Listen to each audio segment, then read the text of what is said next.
Happy Monday morning, 5:21. I just couldn't do another video from my office, so I'm out here in my backyard. It's a beautiful morning. The sun is shining and birds are chirping. And, this whole work from home thing is definitely interesting. I'm sure it is definitely interesting for you guys as well. So anytime I can get outside, I'm trying to do that. Let's not pretend that moving forward it's going to be the same or going to be normal. It's not. And so as I posted a quick announcement last night, if you need anything for this program, if you're running behind, let me know. Reach out to me and keep me in the loop with anything you need for the program, but as well anything you need to help in your situation. Over the last 5 or 6 days, I've had to create a lot of processes and tutorials for my staff, and if there's anything you're lacking, let me know. I may have already created it, or have some of my counterparts in my area that have created it for their people as well. So please reach out. So let's get into week 4. If you're making mistakes, it means you're out there doing something, and that's from the book Make Good Art.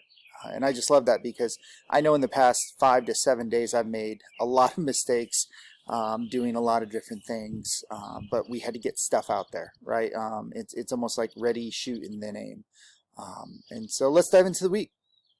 This week you're really going to get into the IEP process, and I sit in a lot of IEPs, and sometimes they're amazing, and sometimes you just want to scream.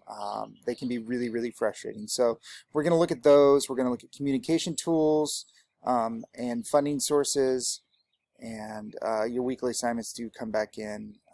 And so it's going to get busy, and it's crazy out there right now. So please, once again, if something's going on, reach out advanced. So there is a lot of content, so I'm going to pop through it real quick. You have to review a couple chapters in the text and then read a new one. So there's a lot of reading going into the IEP process and going into technology and communication tools. There's just a lot of content. So get, I would say, good 90 minutes to go through the text approximately is what it would take. And so chunk out that time. You can break it out or you can do it all in one setting, but there's a lot of stuff in there. So then there's a couple slide decks, and so going through using assistive technology planners and considerations and all that kind of good stuff. So this is, as you can see, really, really long, 45 slides. Go through it. There are some really good points of information in here that before the first time I looked at this slide that I didn't even realize, and so it is a good slide deck. And then the next one is recruiting and retaining individuals with disabilities, and this one, once again, is long. And so there are lots of information for this week, not just the reading, but the slides as well. And then finally, there's a video that's only 11.5 minutes long, and it's a good video. And so for this week, before you get into your discussion posts and before you get into assignments, you have a lot of content.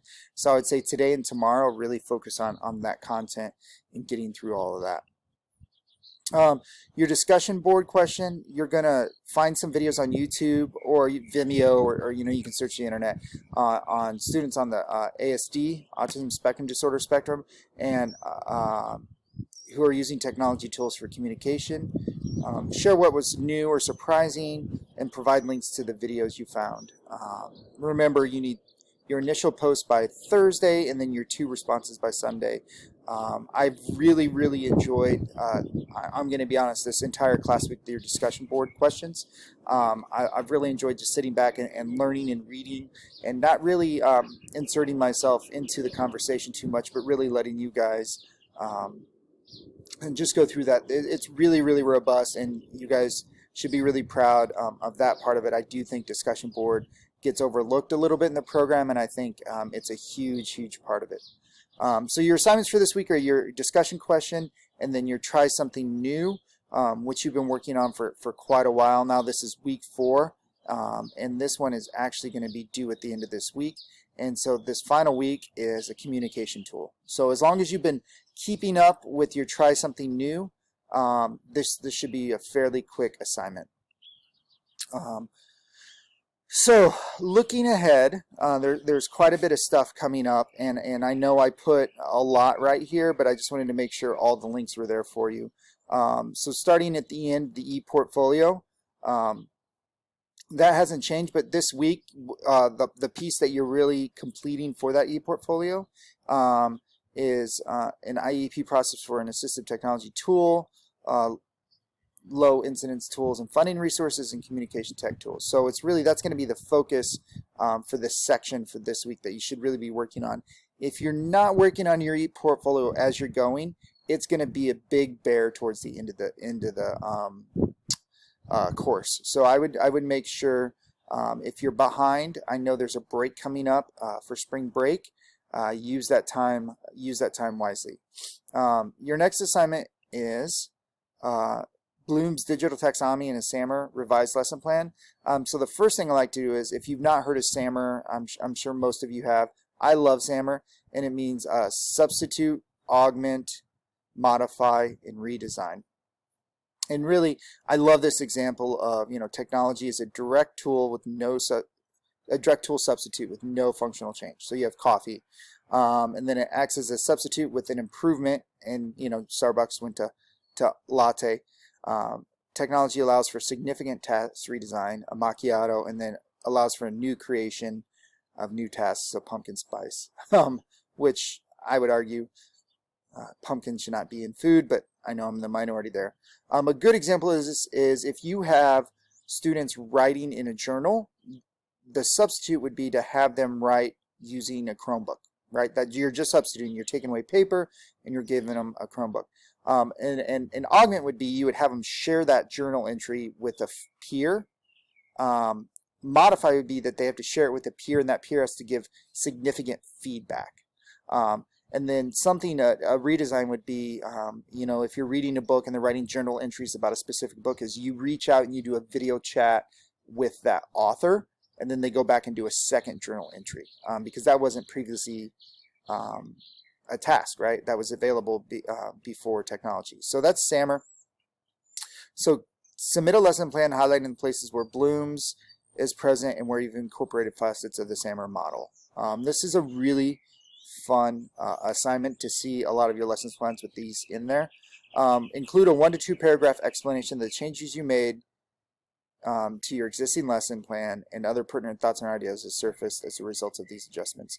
It's worth 20 points. And remember, any document you turn in, there has been a little hiccups here and there with some APA formatting. Make sure everything's in APA formatting. And then the final one is this AT Tools in-service presentation, which is out a couple weeks.